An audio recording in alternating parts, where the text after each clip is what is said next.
சிவகங்கை மாவட்டம் காளையார்கோவில் அருகே பெண்ணிற்கு மெசேஜ் அனுப்பியதை தட்டி கேட்டதால் இளைஞர் ஒருவர் வெட்டி கொலை செய்யப்பட்ட சம்பவம் பரபரப்பை ஏற்படுத்தியுள்ளது.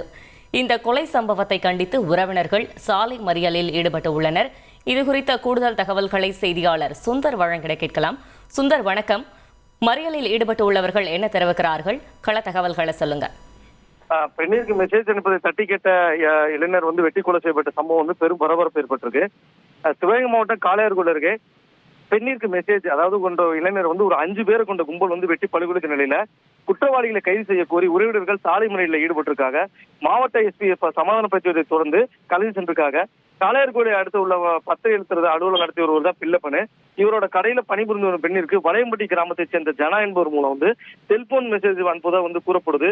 இது குறித்து அந்த பெண் கடை உரிமையாளர் பிள்ளப்பன் கூறவே பிள்ளப்பன் தனது நண்பரான சரத்குமாருடன் தகவல் தெரிவித்தது. இதனை அடுத்து ஜனா சரத்குமார் கண்டித்தவுடன் அவர் மீது தாக்குதல் நடத்தியதாக கூறப்படுகிறது. இதை அடுத்து நேற்று ஜனா தரப்பினர் சரத்குமார் பேச்சுவார்த்தைக்கு மீண்டும் அழைத்துள்ளனர். இதனைத் தொடர்ந்து சரத்குமார் தனது நண்பரான சிவசங்கரை அழைத்துக் கொண்டு இருசக்கர வாகனத்துல இருப்பாம்பூச்சி அருகே சென்ற நிலையில அங்கிருந்து ஜனா தரப்பினரும் சரத்குமார் தரப்பினரும் இடையே வாக்குவாதம் ஏற்பட்ட நிலையில ஜனா தரப்பில் இந்த ஜவசுக்குடியை சேர்ந்த இவர் ஏற்கனவே பணி செய்யப்பட்ட போலீஸ் சொல்றாங்க. இவரு இந்த சேத்தாம்பல் கிராமத்தை சேர்ந்த விக்ரம் உள்ளிட்டவர் தாங்கள் மறைத்து வைத்திருந்த அருவாள் வச்சு வெட்டியிருக்காங்க. தடுக்க சென்ற சிவசங்கரை வெட்டி தப்பு சென்றிருக்காங்க. இதில் சரத்குமார் மருத்துவமனைக்கு கொண்டு செல்லும் போது உயிர்ந்த நிலையில சிவசங்கர் சிவகங்கை அரசு மருத்துவமனையில் சிகிச்சை பெற்று வருகிறார். சரத்குமாரோட பிரேத பரிசோதனைக்காக சிவகங்கை அரசு மருத்துவமனையில் வைக்கப்பட்டிருக்கு. இந்த சுமார் உறவினர்கள் 200க்கும் மேற்பட்டோர் திரண்டு காளையார்கள் காவல் நிலைய வாசலில் மதுரை தொண்டி தேசிய நெடுஞ்சாலையில குற்றவாளிகளை உடனடியாக கைது செய்யணும் சொல்லி தக்க தண்டனை பெற்று தரணும் சொல்லி சுமார் 3 மணி நேரம் மறியலில் ஈடுபட்டிருக்காங்க. நடைபெற்ற சம்பவத்தை அடுத்து மாவட்ட எஸ்பி ஆஷா ராவிற்கு உறவினர்கள் சமாதான பேசுவதை ஏற்படுத்தி கூட்டத்தை கலைச்சினாங்க.